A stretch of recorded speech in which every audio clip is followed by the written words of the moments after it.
संकल्प रूपी बीज को अपनी ही प्रकृति रूपी योनि में प्रतिष्ठापित करके सारे जगत की रचना करते हैं, तो उनका कोई माता पिता कैसे हो सकता है? अमानी अशिववेशस्य अमानी। मान कौन चाहता है? हम लोग सामान्य निकृष्ट कोटि के लोग हैं जो दूसरों से सम्मान चाहते हैं, देना नहीं चाहते, लेना चाहते हैं। हमारा सब सम्मान करें, हम सबसे बड़े हैं।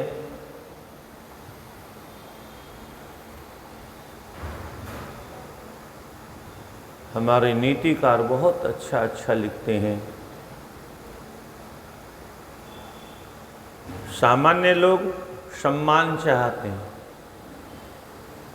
महापुरुष लोग केवल सम्मान नहीं, सामान्य लोग धन चाहते हैं। कई प्रकार की चर्चाएं हैं। उत्तमाः धनमिच्छन्ति धनमानं च मध्यमाः। उत्तम अधमाः धनमिच्छन्ति।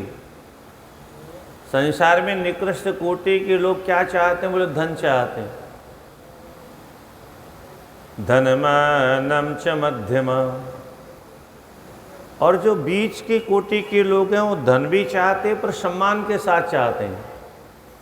जो निकृष्ट कोटि के लोग हैं केवल धन चाहते हैं। वो चोरी के माध्यम से आए, डाका डालने के बाद कैसे भी आए, कोई मतलब नहीं, पैसा आना चाहिए। और जो मध्यम कोटि के लोग हैं, धन मानम च मध्यम, धन तो मिले पर मान के साथ मिले, सम्मान के साथ मिले, इज्जत के साथ मिले। चौराहे पर इज्जत उतार ले ऐसा नहीं चाहिए, चौराहे पर लत्ते उतार लेने को ऐसा धन नहीं चाहिए। और जो महापुरुष हैं, उत्तमः मानम विच्छन्ति मानम ही महताम धनम। जो उत्कृष्ट कोटि के महापुरुष हैं केवल सम्मान चाहते हैं, सम्मान ही उनका धन है। उनका धन क्या है? सम्मान, शास्त्रों का सम्मान, भगवान का सम्मान, देवी देवताओं का सम्मान, यही महापुरुषों का धन है। तो भगवान भोलेनाथ का कोई सम्मान करेगा भी क्या? किसी के पास सामर्थ्य भी नहीं। ईश्वर को एक दिन पहले भी संकेत किया था, हम कितना भी गुण गाएं, ईश्वर के गुणों का हम पार पा ही नहीं सकते। असिद्धगिरी समस्या का जलम सिंधु पात्र। क्या? काले पर्वत की शाही बना ली जाए। कोई ऐसा पर्वत हो जो शाही का बना हुआ हो, और समुद्र को उस शाही के रखने का पात्र बना लिया जाए। शाही कहाँ रखी जाएगी इतनी? बोले समुद्र में रखो, तो पूरा समुद्र शाही से भर गया। और लिखने वाला कौन होगा भगवान के गुणों को? बोले अब सामान्य तो भगवान के गुणों को लिख नहीं सकता, तो भगवती पराम्बा विद्याधिष्ठात्री देवी सरस्वती को निमंत्रण दिया, शारदा मैया का आह्वान किया, मैया आप लिखो। तो लिखती यदि गृहीत्वा शारदा सर्वकालम। मैया ने लिखना शुरू किया, और लिखना शुरू किया तो लेखनी बंद ही नहीं की। सर्वकालम, हर समय, हर घड़ी, हर पल लिखती चलेगी, लिखती चलेगी, लिखती चलेगी। लाखों लाखों वर्ष हो गया। बोले मैया क्या हुआ, गुण लिखे गए? बोले अभी कहाँ, तदपि तव गुणानामीश पारम न याति। हे ईश, हे स्वामी, हे परमेश्वर, हे महेश्वर, ऐसा होने की। अच्छा, लेखनी किसकी बनाई? कल्पतरु, सुर तरुवर शाखा लेखनी पत्र। लेखनी किसकी बनाई? कल्पतरु की। और लिखने के लिए पत्र कहाँ से लाए? बोलिए सारी धरती, इसी को पत्र बना लिया, इसी पर लिखना शुरू किया। फिर भी लाखों लाखों वर्षों तक लिखने के बाद में भी सरस्वती जैसी बुद्धि की अधिष्ठात्री देवी को भगवान भोलेनाथ के गुण गणों का अंत नहीं पता चला, पार नहीं पता। तो भगवान के इतने गुण हैं, कौन गाएगा? हम लोग तो बहुत मूर्ख कोटि के लोग हैं, थोड़ा सा ऐसे ही छू देते हैं तो ये भगवान के गुण तो हुए नहीं। सारे के सारे गाएं तब तो गुण हुए, वो तो थोड़ा सा गाते हैं, तो ये भगवान का बहुत बड़ा अपमान करते हैं। तो भगवान का जो मान है वो संसार में कौन भगवान का अपमान करेगा? किससे करेगा? 56 भोग नाशवान है, धन संपत्ति नाशवान है, सोना चांदी नाशवान है, मकान दुकान मंदिर मठ ये सब नाशवान है। कितना भी बना दे इससे क्या होगा? ये तो नष्ट होने वाले हैं। इससे तो सदा सर्वदा के लिए किसी को सुख नहीं दिया जा सकता। 56 भोग से भी किसी को मनुष्य थोड़ी देर के लिए खुश हो सकता है, पर वह भी सुबह खाएगा, शाम को फिर भूखा हो जाएगा। तो जिनकी गति इतनी ही है, ऐसे सांसारिक किसी भी पदार्थों से परमात्मा को प्रसन्न करना सर्वथा असंभव है। इसलिए वो अमान होने का मतलब जितना उनका सम्मान किया जा सकता उतना सम्मान करने वाला संसार में कोई पैदा ही नहीं हुआ। शेष जी भी अगर अपने 1000 मुख से गाएं तो भी भगवान के गुणों का पार संभव नहीं है। तो ऐसे वो जो भगवान अशिव वेशः, अब हमको जिसमें अपवित्रता दिखाई देती है, अमंगल दिखाई देता है, चिता की भस्म, भगवान शिव कहते हैं यही जीवन का सत्य है, सबका अंत यही होने वाला है, सबकी भस्म बनने वाली,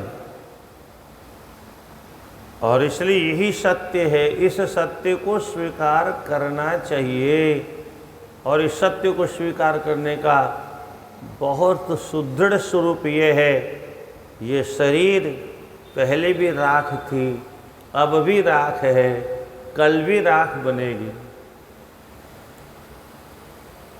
इस शरीर में ऐसा कोई भी एक तत्व नहीं है जो कोई माई का लाली बता दे कि ये अच्छा है।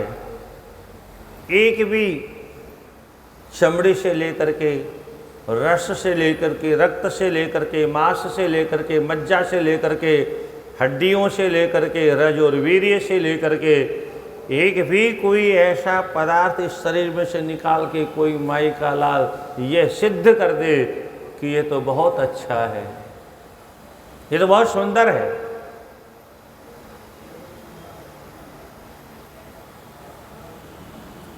इस शरीर से गंदा कुछ हो नहीं सकता, इस शरीर से अपवित्र कुछ नहीं हो सकता, और हम लोगों से मूर्ख कोई हो नहीं सकता जो इस हाड़ मांस के पुतले को बहुत कुछ मानते हैं, जबकि महातुच्छ है। इसलिए तुलसीदास जी महाराज कहते हैं, क्षतिजल पावक गगन समीरा, पंच रचित अति अधम शरीरा। क्षतिजल पावक पंच रचित अति अधम शरीर, सामान्य अधम नहीं, अति अधम। हमसे अच्छी तो गाय है, भैंस है, भूसा खा करके दूध देती है, उसकी चमड़े की जूतियां बनती हैं। इंसान की चमड़ी तो किसी काम की नहीं। इंसान जो गंदगी फैलाता है वो किसी काम की नहीं, स्वयं भी उसे देखना नहीं चाहता। और दुनिया में ईमानदारी की बात यह है, जितनी गंदगी है जहां कहीं भी है, वो मनुष्य की फैलाई हुई।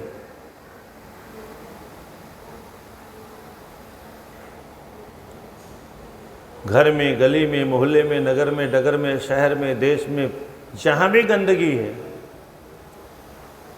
मनुष्य की फैलाई हुई गंदगी। इतना गंदा है।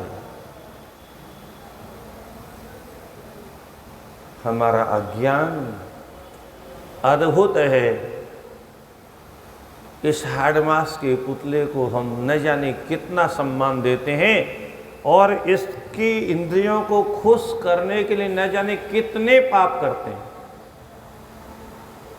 ये हाडमास के टुकड़े हैं, अलग अलग अंग प्रत्यंग हैं, आँख, नाक, कान, हाथ, पैर इत्यादि मलमूत्र की इंद्रियां। इनको तृप्त करने के लिए, इनको प्रसन्न करने के लिए, इन पापियों का पेट भरने के लिए,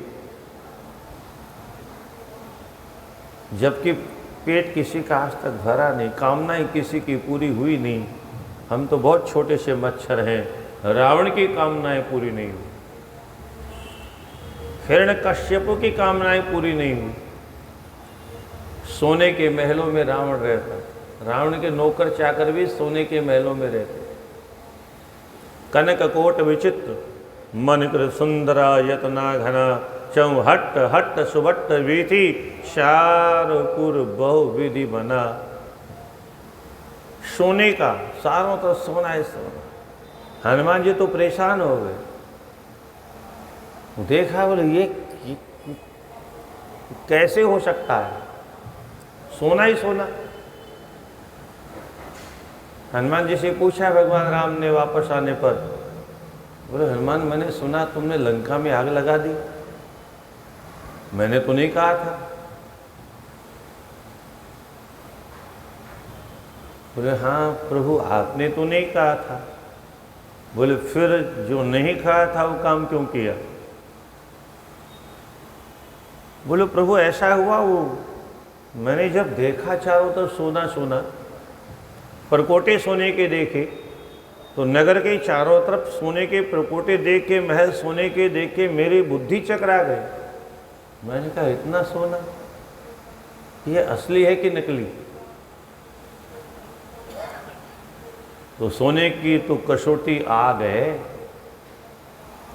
आग पर उसे कसा जाता है।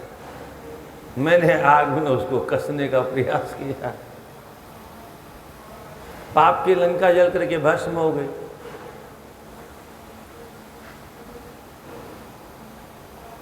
किसी संत की दृष्टि पड़ते ही सोने की लंका राख बन जाती है।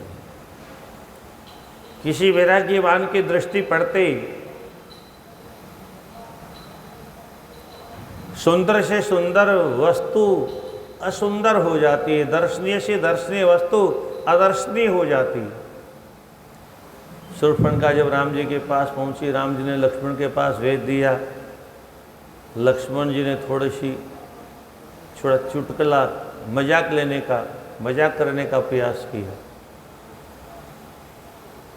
देखा भगवान के तरफ, बोले उससे सुंदर सुन में उन कर दासा। शूर्पणखा बहुत खुश हो गई। अरे बोले छोटे वाला कुछ ज़्यादा अच्छा मालूम पड़ता है, कम से कम इसने सुंदरी तो कहा, उसने तो धीरे से कहती है जी सुनते हो, मैं जब आपको सुंदरी लग रही हूँ तो मेरी ओर देखते क्यों नहीं? बोलो यही तो बीमारी है, मैं जब तक नहीं देख रहा हूं तभी तक हो, देखने के बाद में तो फिर खेल खत्म। तात्पर्य क्या है? यही हुआ बाद में। यानी लखनलाल जी वैराग्य के प्रतीक हैं, हनुमान जी परम वैराग्य के प्रतीक हैं, और कोई परम वैरागी किसी सामान्य सांसारिक सौंदर्य की ओर देखता है तो सौंदर्य उसकी नज़र में सुंदर नहीं होता है। हमें जो संसार सुंदर लगता है, ज्ञानी की नज़र में वो केवल गंदगी का भंडार है। इसलिए स्वामी राम सुदास जी महाराज कहा करते थे, ये शरीर गंदगी की फैक्ट्री है, गंदगी की फैक्ट्री। शास्त्र कहते हैं, महापुरुष लोग शास्त्र से बाहर नहीं बोलते। जो वस्तुतः सच्चे साधु संत महात्मा हैं, तो शास्त्रों से बाहर की बातें नहीं करते। देहेस्तिमाश रुद्री जो शास्त्रों में लिखा है, त्वक्ष्मश्रु रोम नख केश पिनद्ध मंत मांसास्त रक्त त्रिमिविट कफ पित्त बाते अस्थिस्तंभम स्नायुबद्धम मास शोणित लेपितम चर्मावनद्धम दुर्गंधम पात्रम मूत्रपुरीशयो। ये तो एक ऐसा अद्भुत पात्र है हाड़ मांस का बना हुआ, जिस पात्र में मल और मूत्र के अलावा कुछ नहीं रखा हुआ, गंदगी के अलावा कुछ रखा ही नहीं। कैसा माया जाल फैलाया विधाता ने इतने गंदे शरीर को। ओ हो, देख करके सारी दुनिया पागल है। कोई किसी की चाल पर मारा जा रहा है, कोई किसी के बाल पर ही मारा जा रहा है?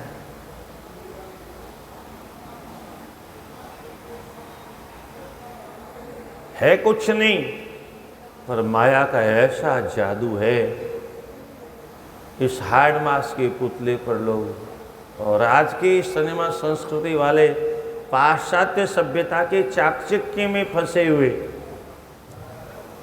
जिनको लगता है कि हमारी जवानी तो अमर है, वो कुछ ज़्यादा ही तांडव कर रहे हैं। और अभी तो शुरुआत है, आगे क्या होता देखिए।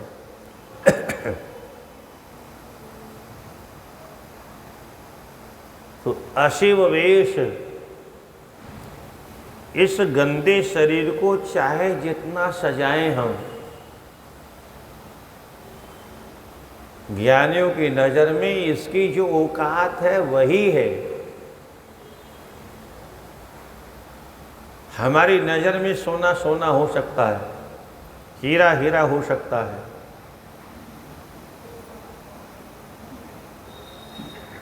नोटों की गड्डी हो सकती है, परंतु ज्ञानियों की नज़र में मट्टी के अलावा कुछ भी नहीं है।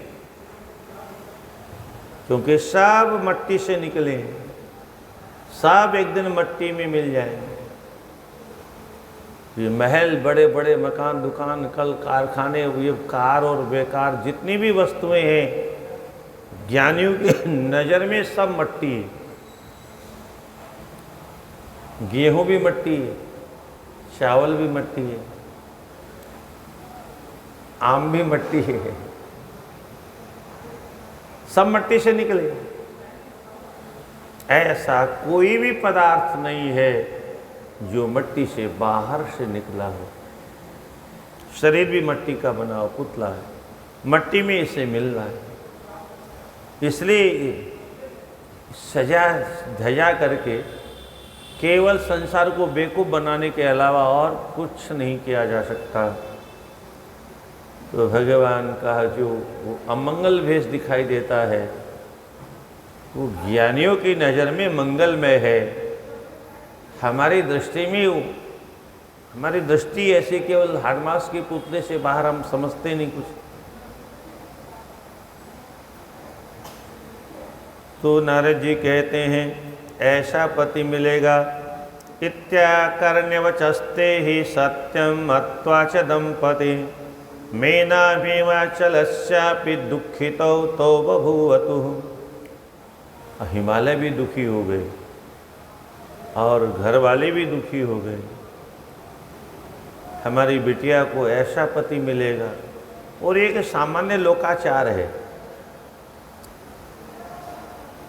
निश्चित ही अगर कन्या के अनुरूप पति नहीं हो तो माता पिता को ऐसा ही चिंतन करना चाहिए। और यही शिक्षा देने के लिए यहाँ पर दुखी होकर के दोनों विचार करते हुए कहते हैं नम्रशा नारद वचस्त्विति संचिन्त्य सा शिवा स्नेहम शिवपद्वंदे चकारास्ति हृदा तदा। वहीं बैठी वो पार्वती जी भी सुन रही थी, उनको तो बहुत आनंद आया। वाक्य एक ही है, सुनने वाले पात्र अलग अलग हैं। पार्वती प्रसन्न हो गई, माता पिता दुखी हो गए। रहस्य को जानने वाली भगवती पराम्बा जगत जननी प्रसन्न हो गई। ये सारे लक्षण जितने बताए मेरे स्वामी के लक्षण हैं, ये निर्गुण निराकार परमपिता परमात्मा के लक्षण हैं। और संसार में ये लक्षण नहीं घटते। तो मैया तो प्रसन्न हो गई, परंतु माता पिता दुखी हो गए और आपस में विचार करने लगे। नारद जी की बात झूठी भी नहीं हो सकती। मृषा न होई देव ऋषि भाखा। ये देव ऋषि नारद है। सामान्य भाषा में भी कहने पर नारद, नारद का अर्थ क्या है? जिनकी बात को कोई रद्द न कर सके। कह दिया सो कह दिया। नारद जी की बात को रद्द करने वाला कौन है?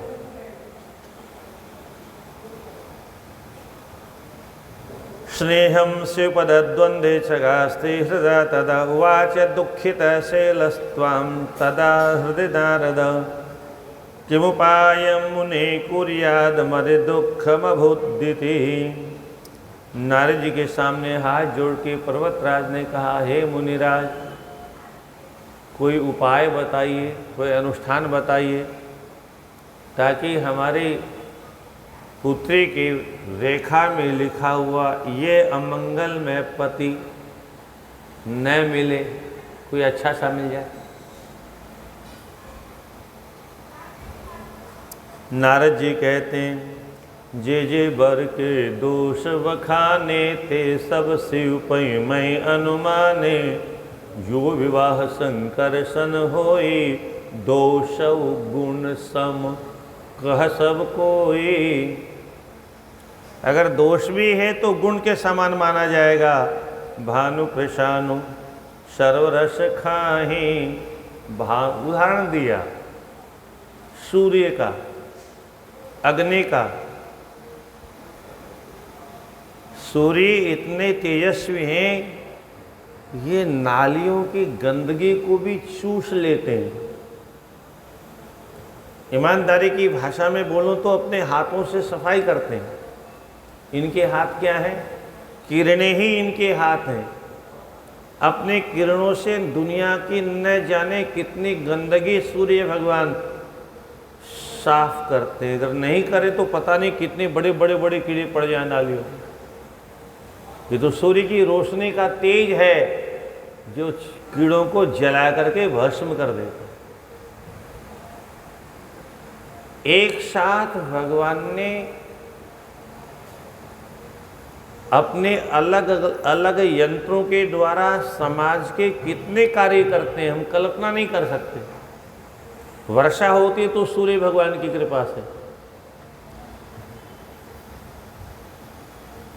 तीनों ऋतुओं का जो निर्माण होता है सूर्य भगवान की कृपा से। वर्षा होती है इनकी कृपा से, और धन धान्य जो होता है वो भी इनकी कृपा से। समय से ये अलग अलग जो फसलें होती हैं ये सूर्य भगवान की कृपा से होती हैं। ये बढ़ाते भी हैं और उसको अपने ताप से पकाते भी हैं। गंदगी अलग साफ करते हैं, वर्षा की अलग व्यवस्था करते हैं। धरती के अंदर कितने कीड़े हैं। किसान फसल काटने के बाद में जुताई करके क्यों छोड़ता है? सूर्य की गर्मी पड़ेगी, उससे गंदगी दूर होगी, उससे सूर्य पृथ्वी में ऊर्जा प्राप्त होगी, शक्ति प्राप्त होगी। उस शक्ति से दोबारा अन्न लायक ये भूमि बन जाएगी। तो खोद करके उसे डाल देता है। और अगर वो जुताई नहीं करे, सूर्य की गर्मी नहीं पड़े, तो जितना अन्न होता है उससे आधा भी नहीं होगा। तो एक साथ भगवान सूर्य कितने काम करते हैं। इसी प्रकार से वायु, अग्नि, जल, सब देवता अपने अपने कार्यों में लगे रहते हैं। केवल एकमात्र परमात्मा के आदेश का पालन करते हैं। हमें लगता है ऐसे ही चल रहा है सब। अरे ये सब किसी वैज्ञानिक के बाप के बनाए हुए साधन नहीं है, ये हमारे बाप के बनाए हुए साधन हैं। हमारे भगवान के बनाए हुए सब यंत्र हैं जो काम कर रहे हैं। विज्ञान तो अभी पैदा हुआ है, वो तो अभी खोज रहा है सृष्टि कैसे हुई। खोजने दीजिए उसे।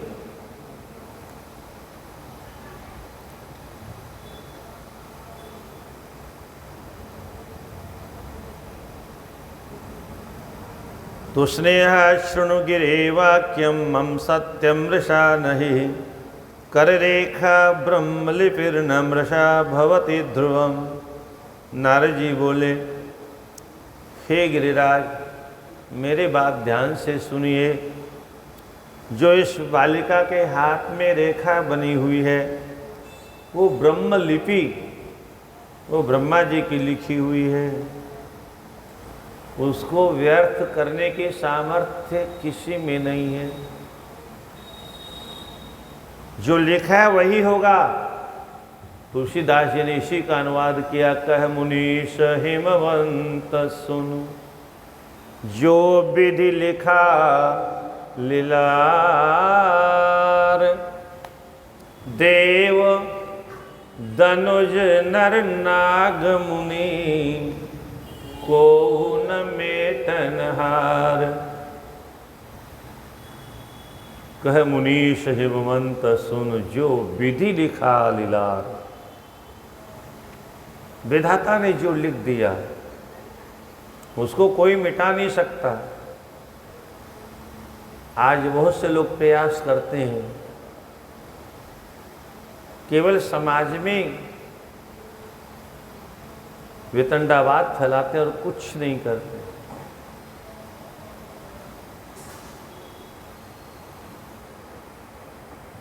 योग्य लोग इस देश के विदेश में काम करते हैं, यहाँ जगह नहीं उनके लिए, क्योंकि यहाँ आरक्षण से काम चलाना है। इसलिए बहुत से पुल गिर जाते हैं, बहुत से बिल्डिंगें गिर जाती हैं, बहुत से डॉक्टरों के हाथ से बहुत कुछ हो जाता है।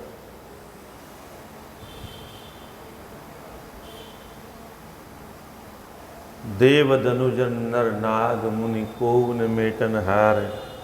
कर्म के अनुसार, प्रारब्ध के अनुसार, कर्म के अनुसार प्रारब्ध बनता है।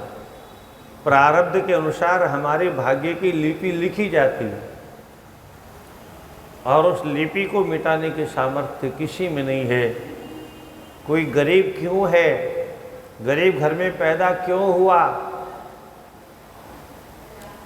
कोई अमीर के घर में पैदा क्यों हो गया, अमीर के घर वाला गरीब के घर में क्यों नहीं गया, गरीब के घर वाला अमीर के घर में क्यों नहीं गया,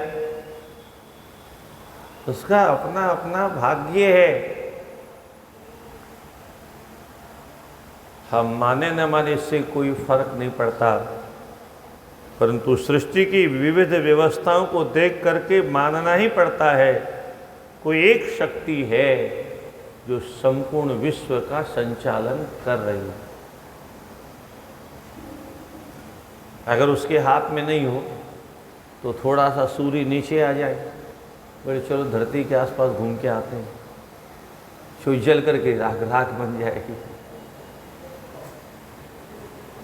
उधर समुद्र के किनारे आंधी तूफान आता है, थोड़ा सा और आगे बढ़ जाए, बोले चलो हम इधर घूम के आते हैं। कान पावक चारिशक कान समुद्र समाय, कहा न करे अबला प्रबल, कई जग काल न खाए।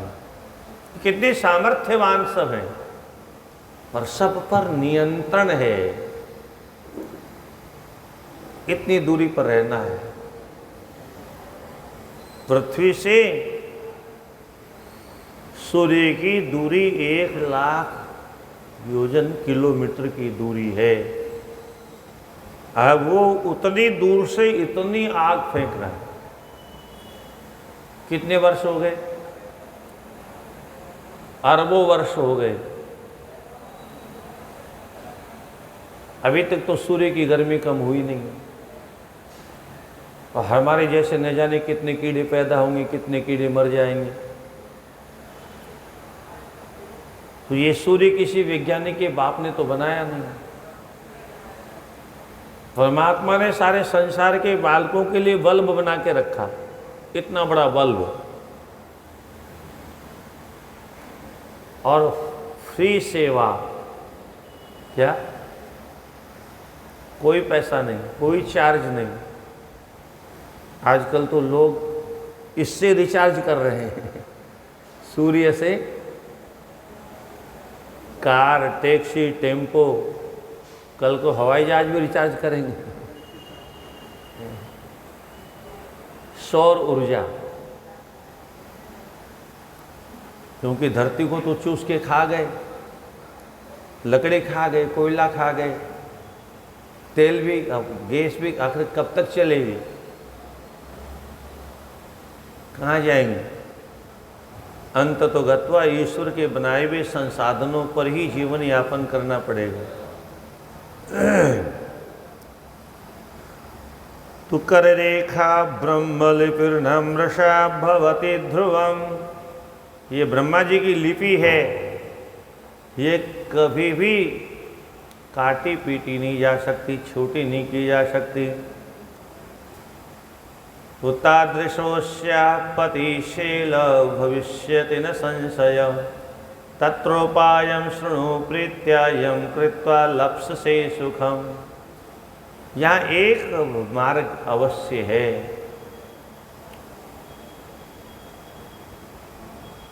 अगर तुम्हारी पुत्री तपस्या करे, जो तप करे कुमारी तुम्हारी, तो भावी ही मेटि सकहि त्रिपुरारी। दुराराध्यो मतो मम। भगवान वैसे तो दुराराध्य हैं, परंतु तपस्या करने के बाद वो प्रसन्न भी हो सकते हैं। इच्छित फल बिनु सेव अवराधे, लहे न कोटि योग जप साधे। भगवान की प्राप्ति कोटि कोटि योग जप करने के बाद में भी संभव नहीं है, पर तपस्या में वह शक्ति है। तपस्या के द्वारा सब कुछ संभव है। तप बल रचई प्रपंच विधाता। तप बल, जो कुछ भी हो रहा है तपस्या के बल पर हो रहा है। तप बल शंभु करई संघारा, तपते दुर्लभ न कछु संसारा। तपस्या के बल पर संसार में कुछ भी दुर्लभ नहीं। तपस्या की महिमा सभी शास्त्रों में लिखी, पर आज का मनुष्य इतनी भी तपस्या करने को तैयार नहीं। बाल बराबर भी, बाल के 1000वें हिस्से के बराबर भी तपस्या करने को तैयार नहीं है। चाहता सब कुछ है।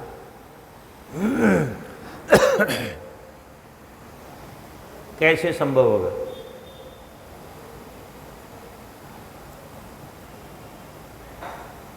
तत्रोपायं शृणु प्रीत्या यं कृत्वा लप्स्यसु सुखम। वह उपाय मेरे से सुनो। तादृशोऽस्ति वरः शंभु लीला रूपधर प्रभु। कुलक्षणानि सर्वाणि तत्र तुल्यानि सद्गुणे। ये सारे लक्षण जो मैंने बताए भगवान शिव के अंदर हैं। और प्रभो दोषो न दुखाय दुःखदोर अत्यप्रभो हि सः। रविपावक गंगा नाम तत्र गेया निदर्शनः। भगवान में कोई दोष नहीं होता। जैसे अभी बताया सूर्य गंदगी का शोषण करता है, पर सूर्य में गंदगी का प्रवेश नहीं होता। अग्नि में सब कुछ जल करके भस्म हो जाता है, पर अग्नि में कोई दोष प्रवेश नहीं करता। गंगा जी में मुर्दा भी बहता है, और नालियां तो फिर क्या बात है, वो तो हमारा जन्मसिद्ध अधिकार है। कहाँ जाएंगे? बद्रीनाथ जी, केदारनाथ जी में, गंगोत्री में, जमुनोत्री में लोग महल बना रहे हैं, उनकी गंदगी कहाँ जाएगी? केवल हम अपने पैसे के बल पर वहाँ जो तांडव कर रहे हैं, हम किंचित चिंतन नहीं करते कि हम कितना पाप कर रहे हैं। वो तीर्थ स्थल हैं, पवित्र स्थल हैं, उनकी पवित्रता तभी तक रहेगी तब जब तक हम केवल वहाँ दर्शन करने जाएं। अगर वहाँ रह करके मटरगश्ती करने लग गए तो तीर्थों का तीर्थत्व समाप्त तो हो जाता है, जैसा आज हो गया है। 7-8 वर्ष पहले जो केदारनाथ में भोलेनाथ ने तांडव किया, वो ऐसे थोड़े किया। तमाम होटलें खुल गए वहाँ पर, होटल खुल गए तो फिर बोतल भी खुल गए वहाँ पर। भोले बाबा को क्या लगता था, एक टेढ़ी नज़र की सो सब स्वाहा। साथ साथ में बेचारे कौन कुसंगति पाए नसाई, कुसंग के परिणाम स्वरूप आसपास के गांव भी बह गए। तीर्थों में केवल तीर्थ यात्री जाए, पर गवर्नमेंट को तो इनकम चाहिए, इसलिए तीर्थों में प्रचार किया जाता है। और उस इनकम के चक्कर में तीर्थों में भीड़ बढ़ने लगी। जैसे जैसे भीड़ बढ़ने लग गई वैसे वैसे तीर्थों का तीर्थत्व समाप्त हो गया, मंदिर का मंदिरत्व समाप्त हो गया, अर्चा विग्रहों का जो स्वरूप था वो समाप्त हो गया। मंदिर की देहरी के भीतर पुजारी के अलावा किसी को नहीं जाना चाहिए, किसी का अधिकार नहीं, केवल पुजारी का अधिकार। पर आजकल पुजारियों की भी पता नहीं क्या बुद्धि हो गई। कोई नेता आया, आइए आइए भीतर आइए। क्यों आइए भीतर भाई?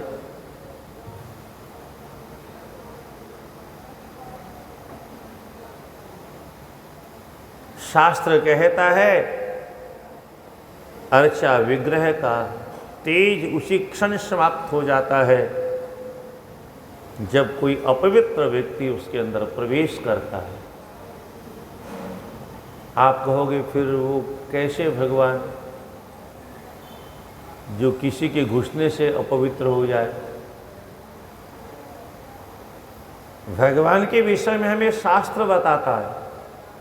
क्या भगवान किसे कहते हैं, भगवान की पूजा की विधि क्या है, पूजा की पद्धति क्या है, अर्चा की पद्धति क्या है, ये शास्त्र बताता है। भगवान कब तक रहते हैं ये शास्त्र बताता है। और हम जब शास्त्र विरुद्ध काम करेंगे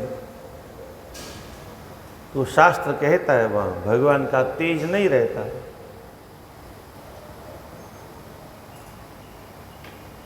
व्यवस्था, पूजा की व्यवस्था बताने वाले, मंत्र की व्यवस्था बताने वाले, मंत्र की महिमा बताने वाला शास्त्र है, और वह मंत्र कब फलीभूत होगा ये विधि शास्त्र बताता है।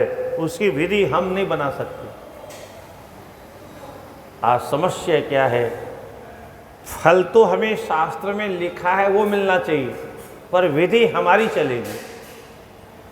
विधि हम अपने मन की बनाएंगे, वो शास्त्र से नहीं लेंगे, हम शास्त्र को नहीं मानेंगे। तो अपने मन की विधि से हम जब पूजा करेंगे तो उसका फल मिलेगा ही नहीं। करते रहो, फिर पंडितों को दोष दोगे, बोले पंडित जी ने लगता है प्रेम से पाठ नहीं किया, हमारा अनुष्ठान सफल नहीं हुआ। जो होना होता है वो कभी हो भी जाता है, पर मंदिर का स्वरूप आज लगभग सब जगह नष्ट हो गए। नियम जिन शास्त्रों ने पूजा के लिए अर्चा विग्रह की विधि बताई, उन्होंने जो नियम बनाया, नियम वही लगेंगे। जैसे उदाहरण के लिए बिजली का आविष्कार किया किसी ने, आविष्कार करने के बाद में कुछ नियम बनाए। बिजली का स्पर्श कैसे करना है, पहले हाथ में रबड़ के दस्ताने पहनो। अगर बिना रबड़ का दस्ताना पहने अथवा बिना रबड़ का प्लास हाथ में लेकर के अगर तुमने लोहे के प्लास से छू दिया तो हो सकता है तुम वहीं पर राम नाम सत्य हो जाओ। कम से कम झटका तो खा ही जाओगे, चिपक तो जाओगे। वहाँ हम नियम का पालन करते हैं क्योंकि हमें मालूम है एक खतरा है। तो जैसे एक सामान्य बिजली के बनाने वाले की नियम का हमको बिजली के उपकरणों का प्रयोग करते समय पालन करना होता है, ऐसे ही मंत्रों के विषय में, अर्चा के विषय में, पूजा के विषय में शास्त्रों में जो नियम है उन नियमों का पालन करना अत्यावश्यक है। अगर पालन नहीं करेंगे तो उसका उल्टा परिणाम हो सकता है। बिना नियम पालन के बिजली छुएंगे तो उसका उल्टा परिणाम हो सकता है।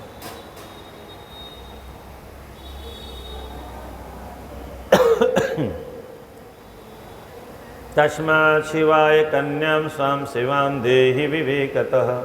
शिवः सर्वेश्वरः सेव्यो अविकारी प्रभुरव्ययः।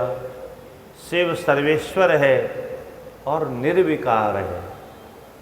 जैसे सूर्य में कोई विकार प्रवेश कर ही नहीं सकता।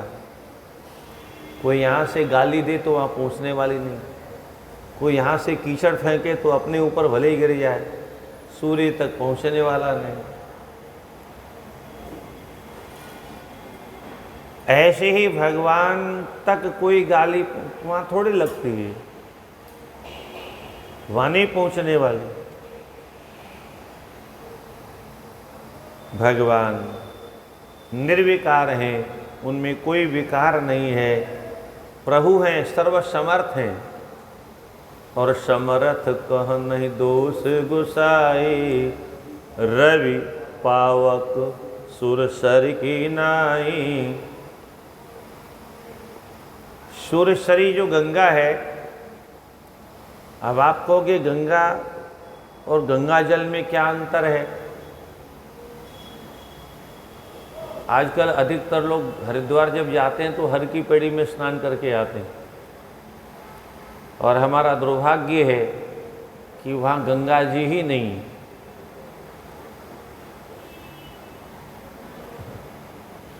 वो तो नहर है, नेहरू ने उस नहर का निर्माण किया सौंदर्यीकरण करने के लिए। धर्म सम्राट स्वामी कृपात्री जी महाराज ने और पंडित मदन मोहन मालवीय ने आंदोलन भी किया था, और सरकार तो सरकार होती है,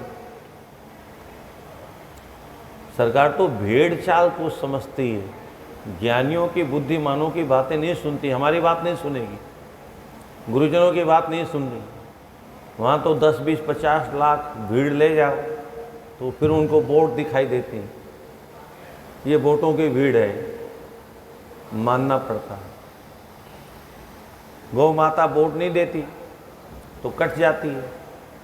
अगर गौ माता वोट देती होती, गाय का भी अगर वोट होता तो शायद गौ हत्या नहीं होती। फिर तो नेताओं को सोचना पड़ता कि गाय तो वोट देती है, वोट देने वाली नहीं है इसलिए उसकी कोई कीमत नहीं, वोट देने वालों की कीमत है। और इसलिए जो संगठित होकर के वोट देते हैं उनको हर लोग उनको आगे बढ़ करके उनका स्वागत करते हैं, उन्हीं के बारे में सोचते हैं। जो असंगठित हैं, जो बटे हुए हैं, जो कटे हुए हैं, उनको तो कोई पूछता ही नहीं, वो तो पागल होकर ऐसे ही वोट दे देते हैं। राजस्थान में एक नारा लगा और किसी विरोधी ने लगाया, हिट हो गया, मोदी तुमसे बैर नहीं, वसुंधरा तुम्हारी खैर नहीं। अब रो रहे हैं, अब कहते योगी जी को भेज दो।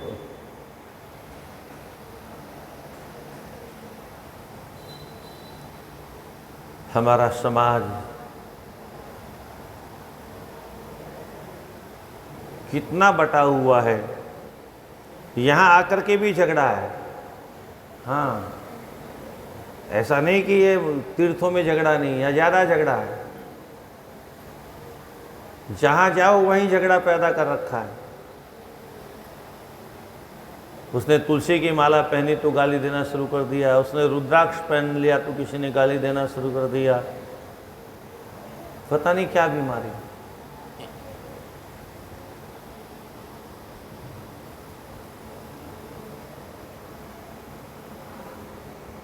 नहर का निर्माण किया। गंगा किसे कहते हैं? भगीरथ रथ खाता वच्छिन्न धारा गंगा। भगीरथ के रथ के गड्ढे के अंदर अंदर जो जल बहा उसका नाम गंगा है। किसका नाम गंगा है? भगीरथ के रथ के पहियों से जो गड्ढा बना, उस गड्ढे के भीतर भीतर जो जल गया उसका नाम गंगा है। वहाँ से निकला हुआ जो जल है वो गंगा जल हो सकता है, वो गंगा जी नहीं हो सकती। क्या हुआ? उस धारा में से जो धारा निकाली गई वो गंगा का जल तो हो सकता है पर वो गंगा जी नहीं। अब आप कहो कि गंगा जी में और गंगा जल में क्या अंतर है, तो अंतर को समझ लो। अंतर क्या होता है? आप हरिद्वार गए, वहीं हर की पेड़ी में नहा रहे थे, हालांकि गंगा जी नहीं है, ऊपर नहा रहे थे आप। आपने एक बाल्टी अथवा लोटा कमंडल भर के जल बाहर रखा, तब तक एक कुत्ता आया, उसने दूर से, उसकी आदत होती है, हमको लगा कि इसने छू दिया। अब वो गंगा जल क्या करेंगे? हम लेके आएंगे उसको भोले बाबा का अभिषेक करेंगे, उसको दोबारा मांजेंगे, दोबारा जल भरेंगे, बोले अशुद्ध हो गया। अभी गंगा जी तो अशुद्ध होती नहीं है। अब ये कुत्ते ने दूर से ऐसा किया और जहाँ से हम भर के लाए वहाँ मुर्दा कुत्ता बह रहा था, वहाँ मुर्दा इंसान बह रहा था, वहीं से भर के लाए। वहाँ से भर के लाए तब वह अशुद्ध नहीं दिखाई दिया हमको। क्यों? गंगा जी, वो गंगा जी थी, वो गंगा की धारा थी, इसलिए गंगा की धारा में मुर्दा भी बह रहा है तो भी जल अशुद्ध नहीं होता। नाली का प्रवेश होता है तो भी गंगा जल अशुद्ध नहीं होता। पर वही गंगा जी की धारा को छोड़ करके जब अलग हो जाता है तब वह अशुद्ध हो जाता है। तो ऐसे ही गंगा जी के अंदर जो तेज है वह धारा में नहीं है, गंगा जल में नहीं है। जो महिमा गंगा जी की है वो महिमा नहर की नहीं है, नाले की नहीं है। और ये भी एक बहुत बड़ा षड्यंत्र है, क्योंकि ये तो ए.ओ. ह्यूम की बनाई हुई विदेशी पार्टी थी ना। जो उद्देश्य था अंग्रेजों का उसको पूरा किया, देश के टुकड़े भी किए, और उसके बाद में भी सनातन धर्म कैसे नष्ट हो इसके अलावा कुछ नहीं किया। पितरों को गंगा जी से हम तर्पण न कर सकें, भोले बाबा का अभिषेक भी न कर सकें, गंगा जी में हम नहा भी न सकें, हमारे पितरों का फूल चुन के लाएं तो वो भी गंगा जी तक नहीं पहुँचे। यानी संपूर्ण हिंदुओं की सारी व्यवस्था को चौपट करने के लिए नहर बना दी। अब लोग सब वहीं नहाते हैं। असली गंगा कहाँ है? सप्त सरोवर में नहाइए, आप असली गंगा मिलेगी आपको। वहाँ से एक धारा निकली है दक्ष मंदिर के पास में, जिसको नील धारा कहते हैं, वो असली गंगा जी है। वहाँ जो गंगा जी बह रही है वो असली गंगा है। वो भगीरथ के रथ के पहिए के पीछे पीछे बहने वाली धारा, वो वहाँ स्नान करना चाहिए, अथवा सप्त सरोवर में स्नान करना चाहिए। हर की पैड़ी तो केवल हाड़ की पैड़ी है और कुछ नहीं है, तो नहर है, वहाँ स्नान करने का कोई महत्व नहीं।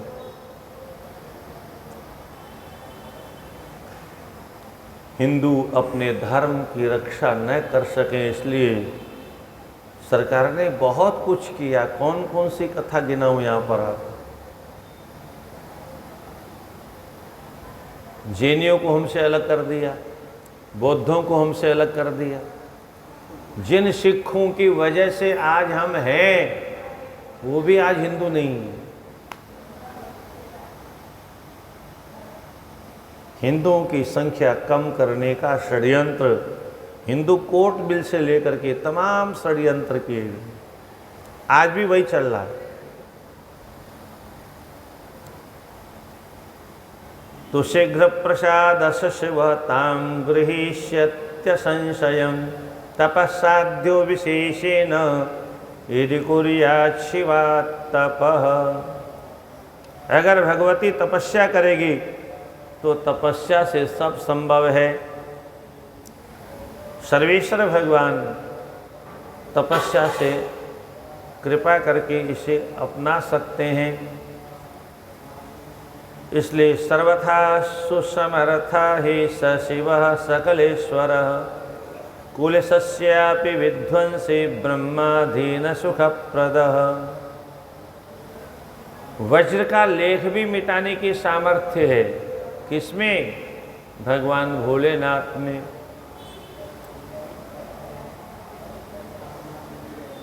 जब इस प्रकार से कहा तब भाविनी दयिता शंभो शानुकूला सदा हरे महासाध्वी सुब्रता च पितरो सुख विवर्धनी।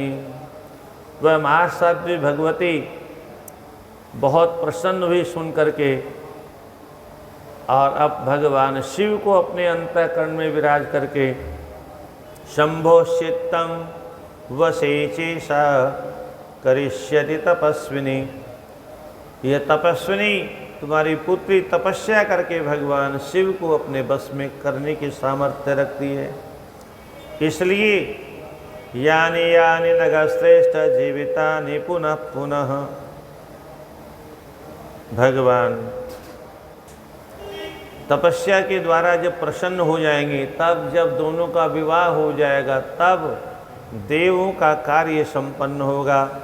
अनयो सुर कार्याणि कर्तव्यानि मृतानि च। जो देवीय कार्य नष्ट हो गए वो भगवान की कृपा से संभव होगा, और जितने पर्वत नष्ट हो गए दोबारा वो जीवित हो जाएंगे। शरीरार्थ हरस्येष हरिष्यति शतां सुतां तव तप प्रभावात् संतोष्य महेशं सकलेश्वर। तव एषः तव सुता, ये जो आपकी पुत्री है शरीरार्धम, अपने ही आधे शरीर में भगवान को स्थान देगी। अर्धनारीश्वर कहलाएंगे भगवान। क्या कहलाएंगे? अर्धनारीश्वर। वैसे अगर बहुत गंभीरता से हम देखें तो आज भी ऐसा ही है। प्रत्येक पुरुष के भीतर आधे अंग में नारी का निवास है, आधे अंग में पुरुष का निवास है। प्रत्येक व्यक्ति का जो वामांग है वह नारी का हिस्सा है। प्रत्येक व्यक्ति का जो दक्षिणांग है, दाहिना हिस्सा, ये पुरुष का हिस्सा है। इसमें पुरुषार्थ है, इसमें नारीत्व है। पुरुष और नारी में अंतर क्या होता है? पुरुष खोपड़ी प्रधान होता है, क्या ज्ञान प्रधान होता है। नारी हृदय प्रधान होती है। और हृदय किधर है? वामांग में। प्रत्येक मनुष्य के बाएं हिस्से में ही हृदय है। नारी दिमाग का प्रयोग बहुत कम करती है, राधे राधे, भाव प्रधान होती है, हृदय प्रधान होती है, वात्सल्य प्रधान होती है, प्रेम प्रधान होती है, रस प्रधान होती है। दिमाग का ज़्यादा प्रयोग नहीं करती। इसलिए आज के बच्चे भी दो मीठे सिनेमा के डायलॉग में बहक जाते हैं, बाद में जिंदगी भर भले ही रोते हों, पर पहले ऐसा ही होता है। स्वर्ण गौरी सुवर्णाभात तपसा तोष्यतम हरम। ये जो गौरी देवी है, ये स्वर्ण जैसी आभा वाली, अपने तपस्या से भगवान भोलेनाथ को प्रसन्न करके सारे जगत में पूज्य बन जाएगी। गौरीति नामना कन्या तु ख्याति मेषा भविष्यति। सर्वदेवगणे पूज्या हरि ब्रह्मादिभिस्तथा। मनुष्यों के द्वारा नहीं, देवता भी इनकी पूजा करेंगे और ब्रह्मादिक देवता भी पूजा करेंगे। इनके समान और कोई देवी नहीं होगी। इसीलिए अपनी पुत्री को तपस्या करने का आदेश दो। हिमालय कहते हैं मुने नारद प्राज्ञ विज्ञप्तिम कांचिदेवहि करोमि तां शृणु प्रीत्या ततस्त्वं प्रमुदमावह। हे नारद जी, मैंने कुछ सुना है भोले बाबा के बारे में और इसलिए तब से मुझे बहुत संदेह हो रहा है। आप कृपा करके मेरे संदेह का निवारण करें। मैंने सुना है श्रूयते व्यक्त संगः स महादेवो यतात्मवान् तपश्चरति सन्नित्यम देवानाम अप्यगोचरः। वो जब से सती का शरीर शांत हुआ तब से तपस्या कर रहे हैं और निर्विकारी भाव से कर रहे हैं।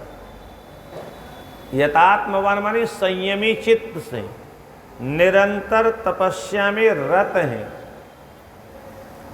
मैंने यहाँ तक सुना है सकथम ध्यान मार्गस्थ परब्रह्मार्पितम मनः भ्रंशिष्यति देवर से तत्र में संशयो महान।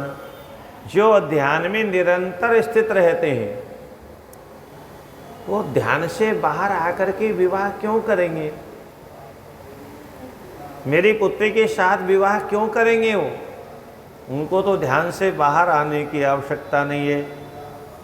पर ब्रह्मार्पितम मनः, उन्होंने तो अपने मन को परब्रह्म परमात्मा में नियुक्त कर दिया है, भगवान में लीन कर दिया है, भगवत स्वरूप हो गए हैं। क्यों विवाह करेंगे वो? मेरी पुत्री तपस्या भी करे तो क्या प्रमाण है कि वो स्वीकार कर लेंगे?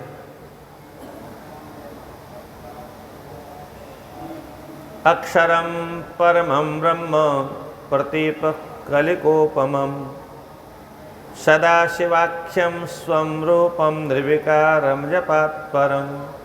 वे अक्षर ब्रह्म है, परब्रह्म परमात्मा है। प्रतीप कलिकोपमम, जैसे दीपक की लो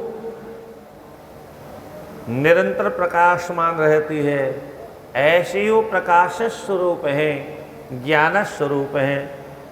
सदाशिव नाम से प्रसिद्ध हैं, निर्विकार हैं, अपने ही रूप में स्थित रहते हैं, अपने रूप से कभी बाहर नहीं निकलते।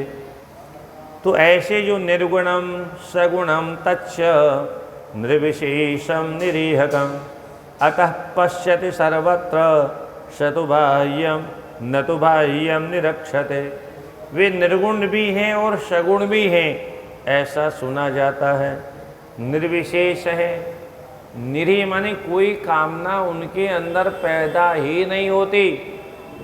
तो जब बिना कामना के कैसे विवाह करेंगे?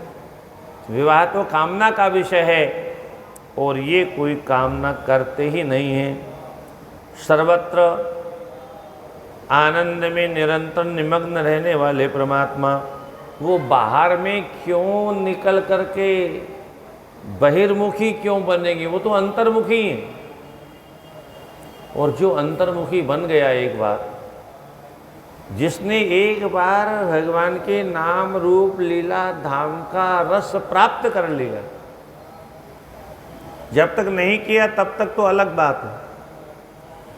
एक बार अगर भगवान के नाम रूप लीला धाम का जप का तप का पूजा का पाठ का चस्का लग गया तो फिर उतरने वाला नहीं। तो इसीलिए विशेषतः श्रूयते स साक्षात् नाम्ना तथा हरः समयं कृतवान् पूर्वं मन्मया गदितं शृणु। मैंने एक बात और भी सुनी, उन्होंने प्रतिज्ञा की थी। सती का शरीर जब शांत हो गया तब उन्होंने एक प्रतिज्ञा की थी, तुम्हारे अलावा मैं किसी और के साथ विवाह नहीं करूँगा। तो जब प्रतिज्ञा की थी तुम्हारे अलावा किसी से विवाह नहीं करूँगा, तो मेरी कन्या के साथ विवाह कैसे करेंगे? समयम कृतवान पूर्वम, समय माने प्रतिज्ञा की उन्होंने। तो मैंने जो सुना है मैंने आपको बता दिया। न त्वामृते अन्यम वरे दाक्षायणी सती प्रिय भार्यार्थम न गृहीष्यामि सत्यमें तद्ब्रवीमिते। पत्नी के रूप में मैं किसी और पत्नी को स्वीकार नहीं करूँगा, यह जो प्रतिज्ञा की थी, इस प्रतिज्ञा के बाद में मुझे संदेह होता है।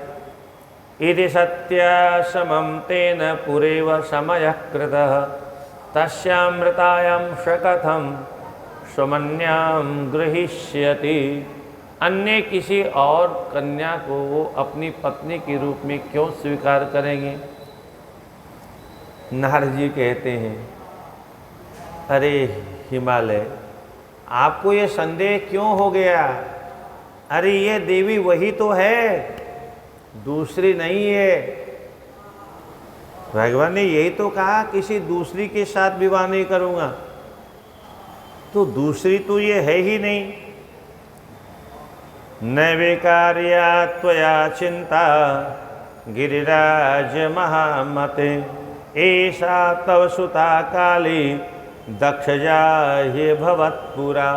यही दक्ष की पुत्री थी, और जो दक्ष की पुत्री थी वही इस समय तुम्हारी पुत्री बन करके आई है। सती सावे दक्ष कन्या भूत्वा रुद्र प्रिया भवत जन्मे प्रथम दक्ष गृह जाई। पहले दक्ष के घर में पैदा हुए और वही आकर के जिसका नाम सती सुंदर तनु पाई, वही देवी आज आपके घर में प्रकट हुई है। तो इसको अपनी बेटी नहीं मानो, ये जगत माता है, जगत जननी है। और इसका एक सुंदर भाव यह भी है, संसार में चाहे कहीं भी कोई कन्या पैदा हो, उसके प्रति जगत जननी का भाव रखना चाहिए। जगत माता है, वो सृष्टि करने वाली है, और सृष्टि करने वाली को ही जगत माता कहते हैं। ये हमारी भारतीय संस्कृति ऐसी ही थी। इसलिए घर में बालिका का जन्म होता था तो लोग कहते थे हमारे घर में लक्ष्मी आई है। कन्या का जन्म होता था तो घर में लक्ष्मी का प्रादुर्भाव हुआ है। और विवाह की बात चलती थी तो भी यही कहते थे, घर में आ रही लक्ष्मी को मना मत करो, आने दो। और घर में विवाह करके बहू आती थी तो भी यही कहते थे हमारे घर में लक्ष्मी जी का प्रादुर्भाव हुआ है। साक्षात जीती जागती चलती फिरती लक्ष्मी है वो। पर कुछ लोग आजकल आधुनिक चाकचिक्य में इतने अंधे हो गए कि चलती फिरती लक्ष्मी को जड़ लक्ष्मी के चक्कर में जला करके राख कर देते हैं। जिस लक्ष्मी के लिए लक्ष्मी को मारा वह जड़ है, और ये चेतन लक्ष्मी, चलती फिरती लक्ष्मी है। रुनन झुनन करती हुई लक्ष्मी जी घर में टहल रही है, वो लक्ष्मी अच्छी नहीं लगती मूर्खों को। ये सिनेमा का प्रभाव है। वहाँ तो सब नकली होता है, प्रैक्टिकल हमारे घरों में होता है। तो पितृयज्ञे तथा प्राप्य अनादरम शंकर से च, पिता के अनादर के कारण जो यज्ञ में शरीर को शांत कर दिया था, पार्वती हर पत्नी हम भविष्यति न संशय, यही भगवती तुम्हारे घर में आई है। और ये पार्वती निश्चित भगवान शिव की अर्धांगिनी है। ये सारा चरित्र पहले भी बता चुका हूँ मैं, इसलिए विशेष चिंता न करके। भगवती ने जब इसको सुना तो बहुत प्रसन्न हो गई, आनंद में विभोर होकर के, संकुचित होकर के अपने लज्जा का प्रदर्शन किया। अब नारद जी तो समझा बुझा के चले गए। अब पति पत्नी आपस में चिंता करने लग गए। विधे गते स्वकं धाम मयिवे दिव्य दर्शने, ततः किम अभवत्तात कृपया तद्वदाधुना। नारद जी कहते हैं मेरे चले जाने के बाद में फिर पीछे से क्या हुआ, आप यह कृपा करके बताइए। ब्रह्मोवाच, ब्रह्मा जी कहते हैं गते त्वयि मुने स्वर्गे कियत्काले गते सति, मे न प्राप्ये कदा शैलम निकटम प्रणामश।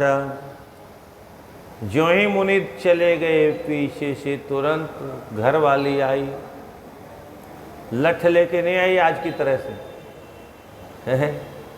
पुरानी परंपरा के हिसाब से आई। और आकर के सबसे पहले अपने पति देव के चरणों में प्रणाम किया। ये पुरानी परंपरा थी। पति एकांत पाए कह मैना, नाथ न में समुझे मुनि बेना। हे नाथ,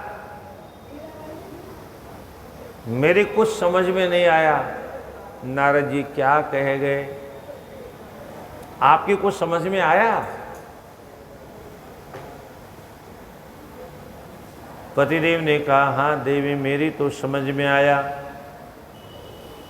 मृषा न होई देव ऋषि भाखा, देव ऋषि ने जो कहा है वह मिथ्या नहीं हो सकता। बोले स्वामी मेरी समझ में कुछ नहीं आया। मुनवाक्यम न बद्धम बुद्धम में सम्यक नारी स्वभावतः, विवाहम कुरु कन्याया सुंदरे न वरेण। भगवती कहती नारी स्वभावेन,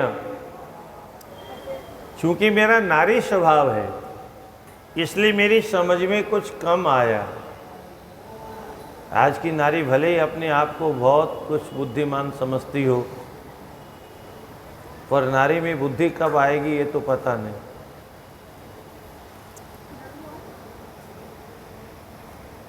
अपने को ज़्यादा बुद्धिमान मानने वाली बालिकाओं की क्या दशा होती। माता पिता की तो सुनती नहीं हो, जो कुछ करती है मन मर्जी करती है, और उसके बाद में जिंदगी भर रोना पड़ता है। और ये सब गली गली में हो रहा है, पर फिर भी समझ में कुछ नहीं आता इनके। तो हे स्वामी, मेरी समझ में नहीं आया। मेरा मन तो ऐसा करता है कोई सुंदर सा वर हो, उसके साथ में मेरी सुंदरी कन्या का विवाह होना चाहिए। सर्वथा हि भवेत् तत्रो उद्वाहो पूर्व सुखावह वरस्य गिरिजायास्तु सुलक्षण कुलोद्भव। अगर सुंदर वर के साथ में विवाह नहीं हुआ तो जो न मिलहि बरु गिरिजहि योगो। गिरि जड़, गिरि को क्या कहेंगे? बोले जड़। कहीं सब लोग आपको सब जड़ कहेंगे, और सारे संसार में आपकी बदनामी होगी। आखिर तो पत्थर ही ठहरा ना, अकल कहाँ से आएगी? पत्थर को कहाँ से अकल आएगी? अरे अपने सोने जैसी बेटी कहाँ किसके साथ में विवाह कर दिया, ऐसा कह के लोग आपकी निंदा करेंगे, और तब बहुत कष्ट होगा। इसलिए गिरिजड़ सहज कहीं सब लोगों, जगत में कहीं हंसी न हो हमारी आपकी। इसलिए प्राण प्रिया सुता में ही सुखिता स्याद् यथा प्रिया।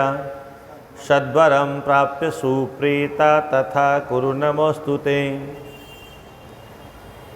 नाथ गिरिजा मम प्राण, मेरे प्राणों के समान मुझे प्रिय है मेरी बेटी।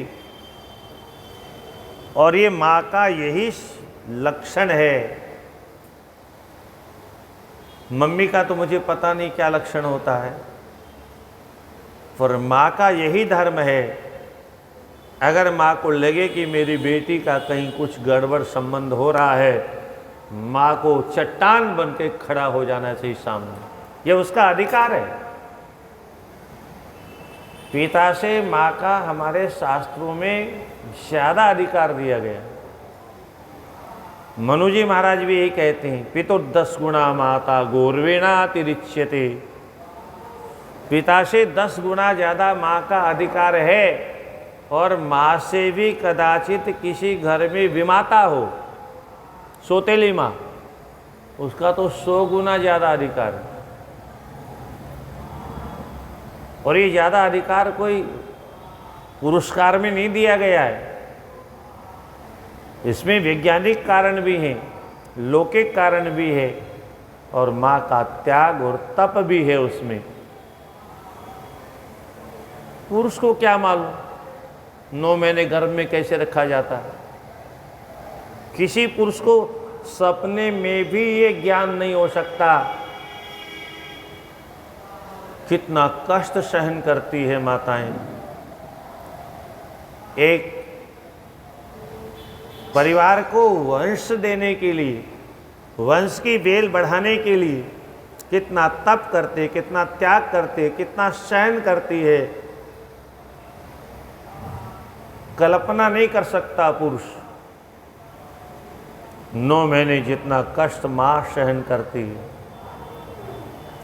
और केवल 9 महीने नहीं, उसके बाद में जन्मत मरत दुसह दुख होई।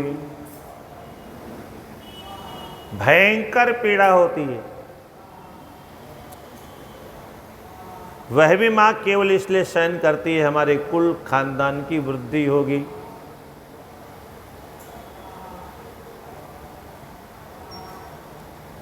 इसलिए माँ को ज़्यादा महत्व दिया गया। और इसके बाद में भी अभी क्या हो गया, अभी तो 2-3 साल जब तक उसका पालन पोषण करके बड़ा नहीं कर देगी तब तक तो माँ की ही जान खाने वाला है। मम्मी तो फिर भी मोबाइल दे के बैठा देगी।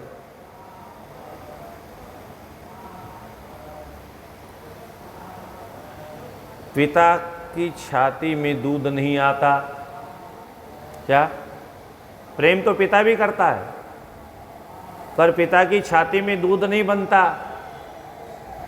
माँ के खून का ही दूध बनता है।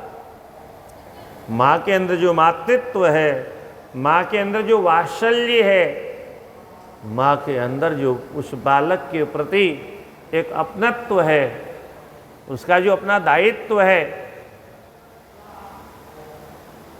ऐसे नहीं हमारे यहाँ मातृ देवो भव कहा गया है। सारा जगत माताओं की कृपा से चल रहा है। कुपुत्र जायेत क्वचिदपि कुमाता न भवति। अगर माँ अगर कुमाता हो जाए, माँ अगर मम्मी हो जाए तो आजकल उठा के फेंक देते हैं नालियों में। वर्तमान में ही प्रत्यक्ष देखिए आप, कितने नाजायज संतान आज बोलने में भी शर्म आती। करोड़ों के आंकड़े तो साल के सरकारी हैं, प्राइवेट कितने बच्चे नष्ट होते हैं देश में, इसकी तो कोई कल्पना भी नहीं कर सकता। ये किसकी देन है, किसकी कृपा है? ये शनिमा की कृपा है, ये शूर्पणखा के मंत्र की कृपा है।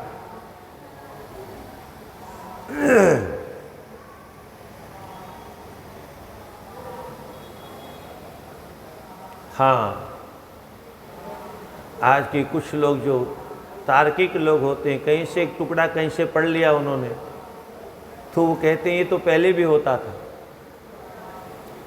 कुंती ने भी यही किया था।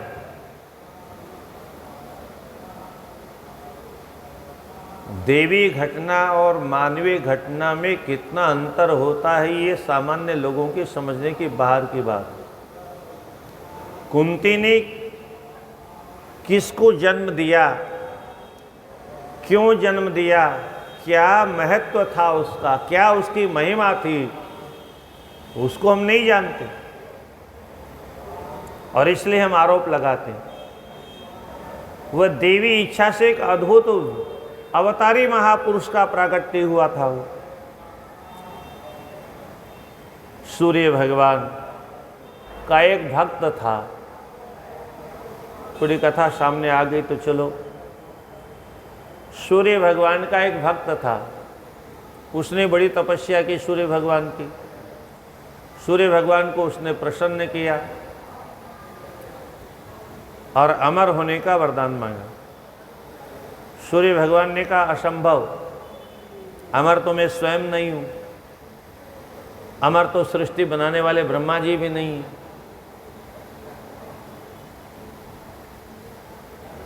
कोई और वरदान मांगो। तो राक्षस बड़े चालाक होते हैं, घुमा फिरा के ऐसा वरदान मांगना चाहिए कि मैं अमर भी हो जाऊं। वरदान भी मिल जाए और अमर भी हो जाऊं। तो उसने कहा फिर ऐसा करिए, मुझे 1000 कवच दे दीजिए और मुझे मारने वाला अगर कोई हो तो पहले वह मुझसे 1000 वर्ष तक युद्ध करे। कितने समय तक? 1000 वर्ष तक युद्ध करे। और 1000 वर्ष युद्ध करते करते करते तब जाके 1000 वर्ष बाद में मेरा एक कवच तोड़े और तोड़ते ही मर जाए। मारेगा तो तब जब जिंदा रहेगा। कवच तोड़ने के बाद में मृत्यु को प्राप्त हो जाए अब उसने उपद्रव करना शुरू किया। मान लिया मैं अमर हो गया, और उसको उपद्रव करते देख करके भगवान ने योजना बनाई। जीव की बुद्धि तो जीव की होती है, भगवान की बुद्धि भगवान की होती है। भगवान ने योजना के तहत अवतार लिया जय विजय के रूप, नर नारायण के रूप में। किस रूप में अवतार लिया? नर नारायण भगवान। आज जो बद्रिकाश्रम में आज भी तपस्या कर रहे हैं, अवतार लिया। और अवतार लेने के बाद में दोनों भाई बोले, भैया देखो, इस दुष्ट को नष्ट करना है, योजना के तहत करना होगा। ये 1000 वर्ष युद्ध के पहले मरेगा नहीं। तो भगवान ने नर से कहा, नारायण ने, तुम तपस्या करने बैठो, मैं युद्ध करने जा रहा हूँ, और 1000 वर्ष युद्ध करने का जो नियम है उसके अनुसार जो वरदान है वो तो पूरा करना पड़ेगा। 1000 वर्षों तक मैं इससे युद्ध करूँगा, और युद्ध करने के बाद में मरने का नाटक करूँगा इसका कवच तोड़ करके। 1000 वर्ष युद्ध करने के बाद में इसका कवच तोड़ूंगा, और तोड़ने के बाद में मरने का नाटक करूँगा, क्योंकि मरने वाला तो मैं हूँ नहीं। और जब मैं मरने का नाटक करूं तब तुम मुझे जीवित कर देना अपने तपस्या के बल पर। तब तक तुम तपस्या करते रहो, फिर मुझे जीवित कर देना, फिर मैं तपस्या करने बैठ जाऊंगा और तुम लड़ना। दोनों भाइयों ने बारी बारी से 1000 वर्ष तक लड़ते रहे, एक एक कवच तोड़ते रहे, और ऐसे तोड़ते तोड़ते तोड़ते 999 तक पहुंच गए। अब 999 कवच जब उसके टूट गए, उसने कहा है तो एक ही तो बचा है, अब क्या होगा? बोले अब तो मैं मर जाऊंगा, अब नहीं बचूंगा, अब तो गया तू। सहस्त्र कवच उसका नाम था, सहस्त्र कवच। अरे सहस्त्र कवच, अब तो एक ही कवच रह गया, अब तो गया तू। बोले नहीं, ऐसे तो नहीं मरूंगा। बोले कोई उपाय खोजो। उसने एक उपाय खोजा। अब की बार युद्ध मैदान से भाग खड़ा हुआ। अब की बारी नर की थी। नारायण तपस्या में बैठने जा रहे थे, तब तक वो वहां से सर्र भगा और सीधी जाके सूर्य भगवान में प्रवेश कर गया। क्या किया? सूर्य में प्रवेश कर गया। और कालांतर में जब उसकी मृत्यु का समय आया तो सूर्य भगवान ने उसी सहस्त्र कवच नाम के दैत्य को कुंती के यहाँ स्थापित किया, और वही कवच और कुंडल लेकर के प्रकट हुआ, जिसका नाम कर्ण था। कवच और कुंडल के साथ में उसका जन्म हुआ। वो तो बाद में इंद्र ब्राह्मण का भेष बना करके आए और उसके कवच और कुंडल को मांग करके ले गए, अन्यथा मरने वाला थोड़े था सीधे सीधे।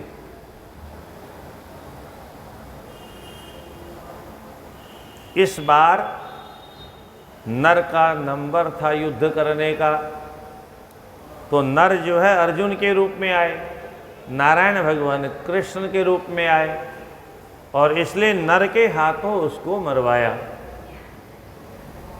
वो जो सहस्त्र कवच था,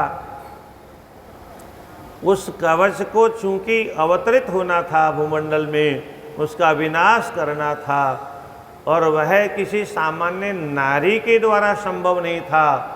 एक दिव्य, जिनके बारे में हमारे यहाँ 5 नित्य कन्याएं मानी गई हैं, अहिल्या, मंदोदरी कुंती, कुंती मंदोदरी तथा, ये जो 5 नित्य कन्याएं मानी गई, ऐसी एक कन्या को चुना अवतार लेने के लिए। ये अद्भुत है सज्जनों। कोई नित्य कन्या कैसे हो सकती है? ये बहुत लंबा विषय है, बहुत जटिल विषय है। इसमें वैज्ञानिकता भी है और हमारी भगवान की विविध सृष्टि के अंदर जो वैविध्य है उसका भी दिग्दर्शन होता है। कुंती सदैव कन्या रहने वाली, द्रौपदी सदैव कन्या, तारा, मंदोदरी, ये सब ये देवी शक्तियां हैं, सामान्य नारियां नहीं है। ये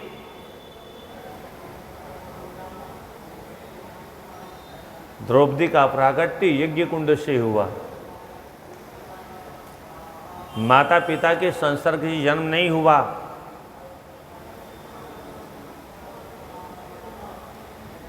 अग्निकुंड से प्रकट होने के कारण वह सामान्य नारी नहीं, अलौकिक नारी थी। लौकिक नारी का स्वरूप नहीं था। ऐसी सभी देवियों के अलग अलग गाथाएं हैं। उसी में एक अहिल्या का भी नाम है? इनके शरीर में कभी दोष नहीं आता, कभी शरीर दूषित नहीं होता, विकार नहीं प्रवेश करता इनके शरीर में।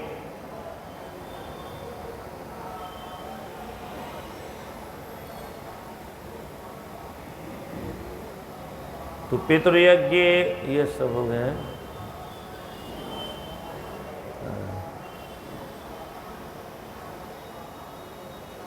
इत्युक्त्वाष्टमुखे मेना पत्यंघ्रयो पतिता तदा कामोत्थाप्य गिरिप्राह यथावत् प्राज्ञसत्तम।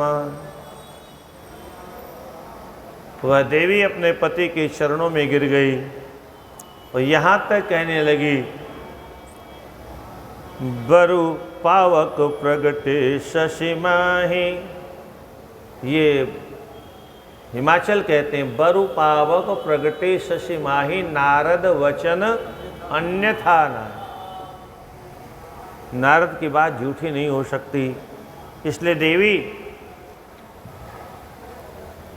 मेरी बात ध्यान से सुनो, इस भ्रम का तो त्याग कर दो कि कोई दूसरा सुंदर पुरुष मिलेगा। और यदि स्नेह सुतायास्ते सुताम शिक्षय सादरम तपः कुर्यात् शंकरस्य सा भक्त्या स्थिरचेतसा। अपने चित्त को, मन को स्थिर करके भगवान भोलेनाथ को पति रूप में प्राप्त करने के लिए तपस्या करना प्रारंभ करे। कन्या माँ की बात को ज़्यादा महत्व देती है, इसलिए तुम्हारा धर्म है, तुम्हारा कर्तव्य है, अपनी बेटी को समझाओ। अब अगर तुम्हें अपनी पुत्री पर स्नेह है तो जाकर के यह उपदेश प्रदान करो उसे। चेत प्रसन्न शिवः काल्या पाणिं गृह्णाति मेनके सर्वं भूयात् शुभं नश्ये नारदोक्तम मंगलम। अगर भगवान भोलेनाथ प्रसन्न हो गए तो सारे अमंगल नष्ट हो जाएंगे। कहने के लिए भगवान भोलेनाथ अमंगल स्वरूप वाले हैं, पर भगवान के नाम से जहाँ मंगल होता है। शिव शिव ये जो 2 अक्षरों का नाम है, शिव का अर्थ ही कल्याण है। शंकर शब्द का अर्थ भी कल्याण है। शम कल्याणम करोतीति शंकरः। जो जन जन का कल्याण करे वही तो शंकर है।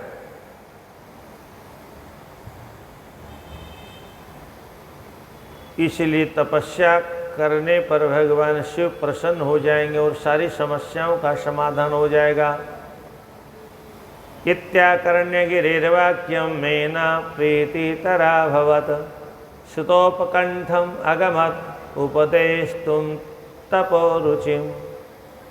बहुत प्रसन्न हुई और भगवती पराम्बा जगत जननी पार्वती को अपने गले लगा करके और फिर उपदेश देना प्रारंभ किया। कुछ कहने ही जा रही थी तब तक सती ने कहा, उसको सुने क्या कहा। पार्वती ने कहा, मैया मेरी बात सुनो। उवाच जननीं सद्य समाश्वास्य पुनः पुनः मातः शृणु महाप्राज्ञे अद्यतने अज मुहूर्त के। आज ब्राह्म मुहूर्त में मैंने एक सपना देखा। आप मेरे सपने की बात को सुनो। रात्रो दृष्टो मया स्वप्नस्तम वदामि कृपां कुरु। आप आज्ञा करो मैं आपको वो सपना सुनाऊं। विप्रस्येव तपस्वी मां सदयः प्रीतिपूर्वकम् उपादिदेशसु तपः कर्तुं मातः शिवस्य वे।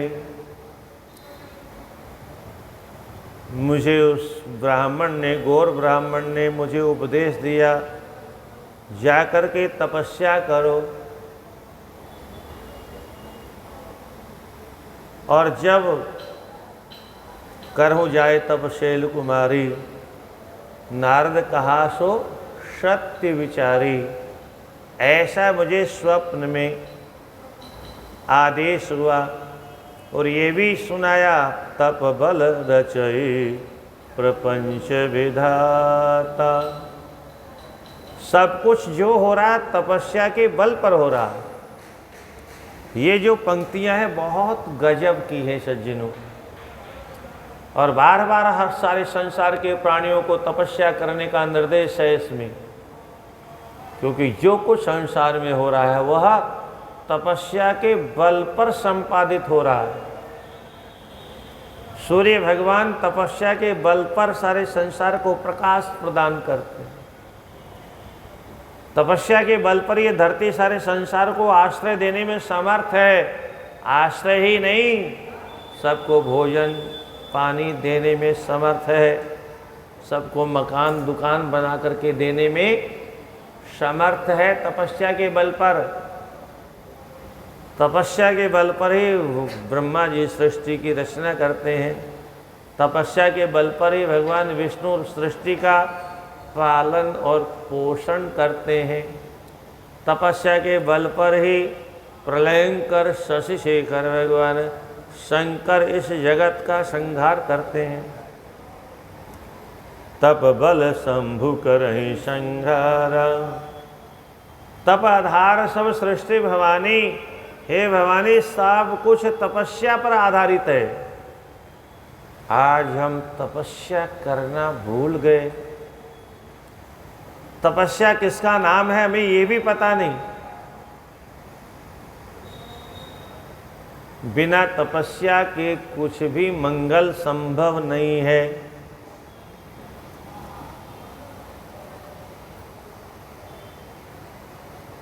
तो ब्राह्मण देवता ने मुझे तपस्या करने का संकेत किया। उसी समय ही चर्चा चल रही थी माँ बेटी में, तब तक हिमालय जी आ गए और हिमाचल ने आकर के भी ऐसा ही कुछ कहा। हे प्रिय अपररात्रान्ते स्वप्नो दृष्टो मयापि तम शृणु त्वं महाप्रीत्या वच्यहं ते समादरात्। मैया अपने पति से कह रही थी कि ये बेटी कह रही है मैंने सपना देखा है।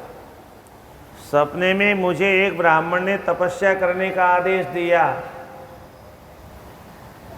तब पतिदेव कहते हैं अरे याद आया, मैं भी यही सुनाने आया था। मुझे भी आज ब्राह्म मुहूर्त में एक स्वप्न आया।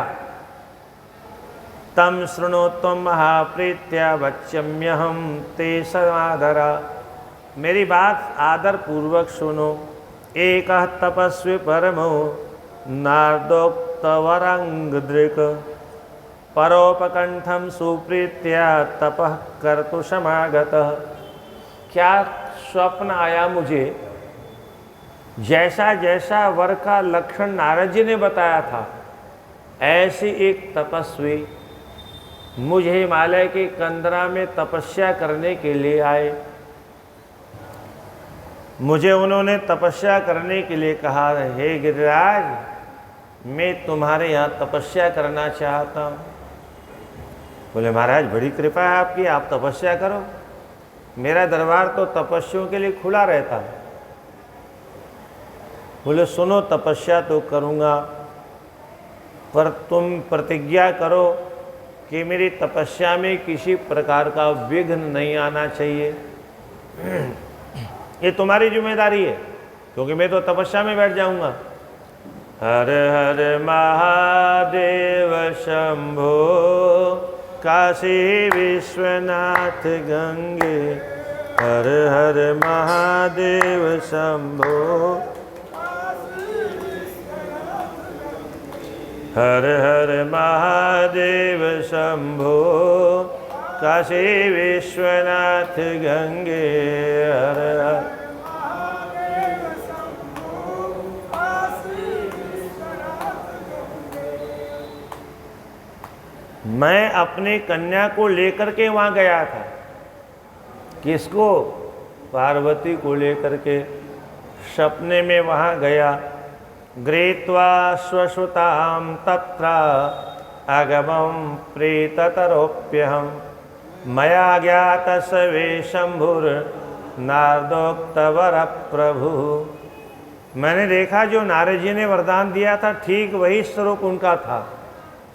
मैं अपनी कन्या को साथ में लेके गया।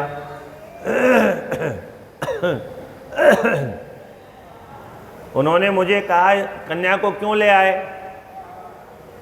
मैंने तुमसे कहा ना, मेरी तपस्या में कोई विघ्न नहीं होना चाहिए। मैंने उनसे निवेदन किया, हे भगवान, ये मेरी बिटिया है, इसने जिद करना शुरू कर दिया। जब मैंने कहा कोई तपस्वी मेरे यहाँ तपस्या करने आया है, तो कहा, पिताजी मुझे ले चलो, मुझे उनका दर्शन करना है। और दर्शन ही नहीं, मुझे उनकी सेवा भी करनी है। तो महाराज, अभी तो यह दर्शन करने आई है, पर इसका मूल उद्देश्य आपकी सेवा भी करना चाहती है। आप आज्ञा करो, ये आपकी हर सेवा करेगी। आप तपस्या करो, उसमें विघ्न नहीं होगा। तपस्वी ने कहा, मैंने तो तुम्हें किसी को यहाँ आने के लिए मना किया था, तुम अपनी बिटिया को और ले आए तपस्या में विघ्न करने के लिए। उसी समय निधाय हृदयं कामं शिशेवे भक्तितः इति दृष्टं मया स्वप्नं प्रोक्तवास्ते वरानने। मैं तो तुमको सपने की बात बताने चला आया और बिटिया वहीं रह गई। ततो मैंने कियत्कालं परीक्षं तत्फलं प्रिय योग्यमस्ते तदमेवेह बुद्धस्व त्वं मम ध्रुवम्। देखो देवी, कितना विचित्र संयोग है। अपनी बिटिया ने भी तब स्वप्न देखा और उसी समय मैंने भी स्वप्न देखा। तो कुछ समय के लिए हम ऐसा करते हैं, ये जो स्वप्न आया, इस स्वप्न के फल की प्रतीक्षा करते हैं, क्योंकि ऐसी प्रसिद्धि है, ब्रह्म मुहूर्त में जो स्वप्न देखा जाए वह स्वप्न सच्चा ही होता है। ब्रह्म मुहूर्त का बहुत महत्व था, अब नहीं रहा। पहले सभी ब्रह्म मुहूर्त में उठते थे, अब कोई विरला ब्रह्म मुहूर्त में उठता है, अन्यथा सब 10 बजे, 8 बजे, 9 बजे तक लंबे लंबे खर्राटे लेते हैं।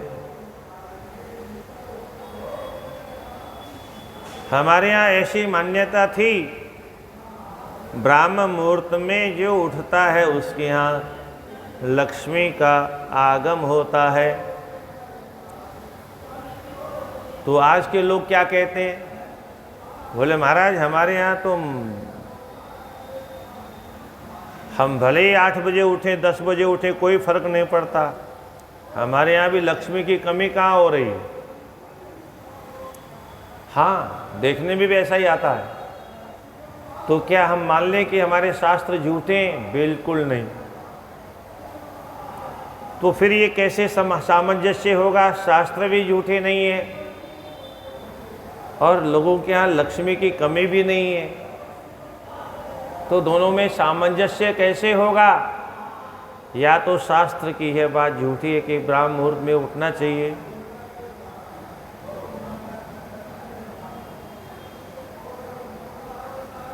सज्जनों यथार्थ क्या है?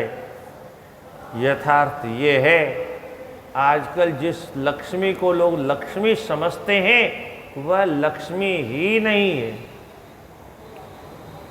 आप कहोगे फिर लक्ष्मी नहीं है तो फिर क्या है? ये तो गजब की बात है, लक्ष्मी नहीं है तो और क्या है? धन दौलत तो लक्ष्मी ही होती है। धन भी कई प्रकार का होता है, लक्ष्मी भी 2 प्रकार की तो होती ही होती है, एक सुलक्ष्मी और एक कुलक्ष्मी। हाँ, घर में बहू के रूप में अगर कोई सुलक्ष्मी आ गई, संस्कारवान घर से, खानदानी घर से, तो फिर वो घर को स्वर्ग बना देगी। और अगर माँ ने संस्कार अच्छे नहीं दिए, माँ से पाला नहीं पड़ा, उसका मम्मी से पाला पड़ा, तो मम्मी तो संस्कार दे नहीं सकती। तो ऐसे संस्कार विहीन घर से आई हुई वह घर को बहुत जल्दी नरक बना देगी। और लगभग आज यही हो रहा है। और एक बहुत बड़ी समस्या है सज्जनों, इस समस्या का भी समाधान है पर हमें फुर्सत नहीं। प्रत्येक घर में लोगों को सीता जैसी बहू चाहिए, चाहिए कि नहीं चाहिए? चाहिए ना। तो बहू तो किसी घर से आएगी, किसी की बेटी तो होगी वो जो हमारे घर में आएगी, और हमारे घर से जाएगी वो किसी और की बहू बनेगी। और अगर और सबको सीता जैसी बहू चाहिए तो एक ही तरीका है, सबको अपनी अपनी बेटी को अच्छे संस्कार देने चाहिए। हर माँ अपनी बेटी को अच्छे संस्कार देगी तो हर घर में सीता जैसी बहू पहुंच जाएगी। पर हमने क्या सोच लिया, छोरी पढ़ी लिखी है, पढ़ रही है, वो मेरी तरह से मूर्ख थोड़ी है। अरे यही तो बुरी समझ है हमारी। वो जो आज की पढ़ाई है वो तो अंग्रेजों की पढ़ाई है, और अंग्रेजों के पढ़ाई में तो नंगे नाचने के अलावा कुछ नहीं है। खाओ पियो मौज उड़ाओ ऐश करो, कुछ नहीं रखा है, सब बकवास है। हमारे यहाँ अंग्रेजों की शिक्षा में और नास्तिक राज है, उसमें कोई अंतर नहीं। नास्तिक शास्त्र भी 6 दर्शन नास्तिकों के हैं, उसमें चारवाक का भी एक दर्शन है। आप अंग्रेजों की शिक्षा और चारवाक की शिक्षा में कोई भेद नहीं। चारवाक कहता था यावत् जीवेत सुखम जीवेत, जब तक जीवो सुख से जीवो, आनंद से जीवो, चकाचक आनंद लो। किसी ने कहा हमारे पास तो पशुआ ही नहीं है, बिना पैसे के चकाचक जीवन कैसे जिए? अरे बोले क्या बात करते हो, तुम्हारे पास पैसा नहीं तो क्या, तुम्हारे पड़ोसी के पास तो है। तो बोले फिर पड़ोसी क्या डाका डाले, ये तो हमसे नहीं होगा। अरे कौन कहता है डाका डालो, डाका मत डालो। फिर बोलो कर्जा ले लो, ऋण ले लो। अरे बोलो नहीं चुका पाए तो बैल बन करके चुकाना पड़ेगा। अरे बोले क्या बकवास करते हो, सब बकवास है। अरे भस्मीभूतस्य देहस्य पुनरागमनम कुतः, मर जाएंगे भस्म हो जाएंगे, फिर देने कौन आएगा। कोई चिंता मत करो, यावत् जीवेत सुखम जीवेत ऋणम कृत्वा घृतम। 56 भोग उड़ाओ, कर्जा लेके उड़ाओ, मर जाओगे, वापस आना ही नहीं है, कौन देगा। तो ये जो सिद्धांत वाले लोग हैं, इनके यहाँ लक्ष्मी तो है पर वो कुलक्ष्मी है। फिर इसकी चर्चा कल 10 बजे करेंगे। श्री कृष्ण गोविंद हरे मुरारे, हे नाथ नारायण वासुदेव। श्री कृष्ण गोविंद हरे मुरारे,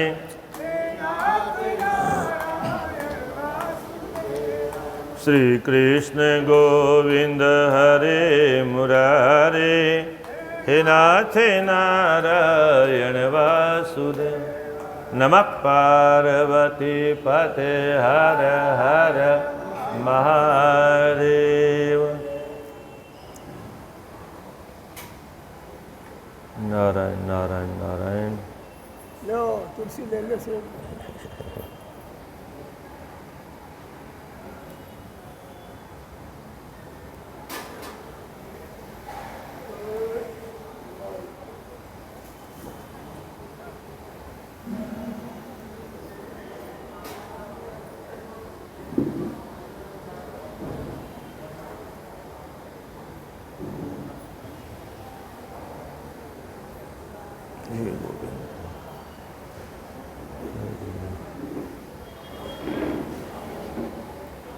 पाठ तो नहीं सुनाती हो रे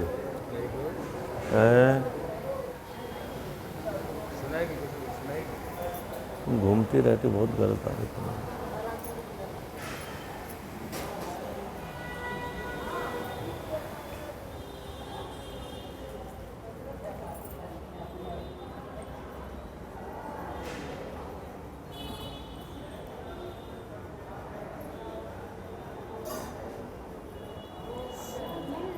कितनी बार का रोज कहता हूँ, बाद में आया करो।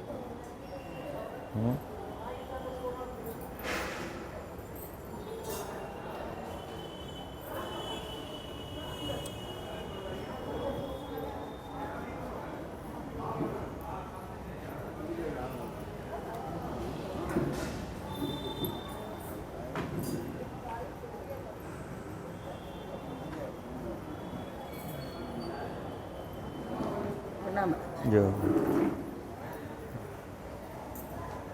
लो बोलो अच्छी शुरू करो। हाँ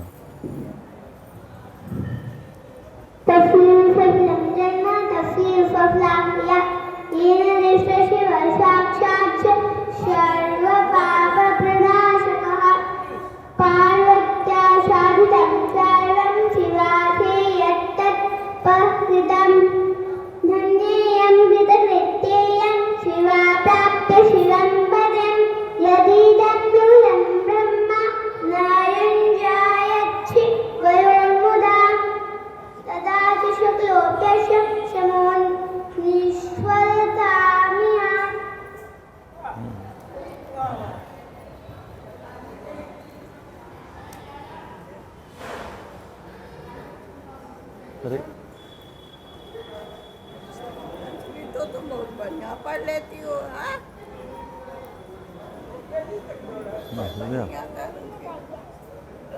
लगा लाल हो गया।